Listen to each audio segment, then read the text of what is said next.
کتنے خوش نصیب لوگ ہیں جن کے دن کا آغاز نماز فجر سے ہوتا ہے اور سونے سے پہلے بھی وہ سجدہ ریز ہو کے اللہ کی نعمتوں کا شکرانہ ادا کرتے ہیں، اور جو دن خیریت سے گزرا اور عافیت کی گود میں نیند لینے کے لیے بڑھ رہے ہیں تو وہ شکرانے کا سجدہ کر رہے ہیں کہ مالک تیری توفیق سے مجھے خیریت سے یہ دن گزارنا نصیب ہوا۔ ہمارے بزرگ فرمایا کرتے تھے سونے سے پہلے 5 انگلیاں بھی گن لیا کرو، 5 نمازیں بھی گن لیا کرو۔ اگر 5 نمازیں پوری ہیں تو اللہ کا شکر ادا کیا کرو کہ تمہیں توفیق اس نے عطا کی۔ اللہ اکبر۔ حضور علیہ السلام نے کچھ لوگوں کو دیکھا معراج کی شب کہ ان کے سر پتھروں سے کوٹے جا رہے ہیں، کچلے جانے کے بعد پھر دوبارہ سر صحیح کر دیے جاتے ہیں، پھر پتھروں سے ان کے سر کوٹے جاتے ہیں، ریزہ ریزہ ہو جاتے ہیں، پھر دوبارہ ان کے سر صحیح کر دیے جاتے ہیں۔ جبریل امین نے کہا حضور یہ آپ کی امت کے وہ لوگ ہیں جو نماز میں کاہلی کیا کرتے تھے، نماز میں سستی کیا کرتے تھے، نمازوں پر بوجھ تھا کہ یہ وقت ہو گیا ہے اب پڑھنی پڑے گی، دیر کرتے رہتے، پہلے پڑھنا ہی نہیں چاہتے تھے، اگر پڑھنی پڑھ بھی جاتی تو پھر نماز کی وجہ سے ان کے سر بوجھل رہتے تھے، آج ان کے وہ سر کوٹے جائیں گے۔ نوجوانوں بالخصوص میں آپ سے مخاطب ہوں،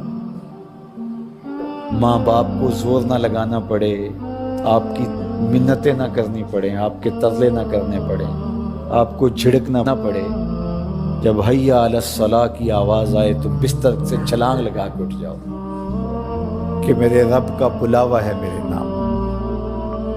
میسج ہے طلباء سے کہوں گا کہ استاد کو بیدار نہ کرنا پڑے تمہیں، جب اذان کی صدا آئے تو خود اٹھ کر کے مصلی پہ آ کے بیٹھ جاؤ کہ میرے رب کا بلاوا میرے نام آیا۔ اپنے ہم عمر لوگوں سے کہوں گا طبیعت کی کمزوریوں کے باوجود رب کے بلاوے پہ مصلی پہ بیٹھ جاؤ۔ نماز کا چھٹکارا نہیں ہے، رستگاری نہیں ہے۔ زکوٰۃ نصاب پہ واجب ہوتی ہے، حج استطاعت پہ واجب ہوتا ہے، روزہ صحت کے ساتھ مشروط ہے، اگر شیخ فانی ہے یا ایسی بیماری ہے روزہ نہیں رکھ سکتا فدیہ دے دے۔ مسافر کو چھوٹ ہے، بیمار کو چھوٹ ہے کہ وہ دیگر ایام میں اس کی قضا کر لے، لیکن نماز کی چھوٹ نہیں ہے۔ بیمار ہے تب بھی پڑھے گا، صحت مند ہے تب بھی پڑھے گا، حضر میں ہے تب بھی پڑھے گا، سفر میں ہے تب بھی پڑھے گا۔ بالغ کے اوپر نماز کی کسی صورت میں بھی رخصت نہیں ہے، کھڑے ہو کے نہیں پڑھ سکتا بیٹھ کے پڑھ لے، بیٹھ کے نہیں پڑھ سکتا لیٹ کے پڑھ لے، اشارے سے پڑھ لے، وضو کے لیے پانی دستیاب نہیں ہے تو تیمم کر لے، حالت سفر میں ہے قصر کر لے، آدھی پڑھ لے پوری نہ پڑھے، دشمن کے مقابلے میں ہے صلاۃ الخوف کی صورت میں پڑھ لے۔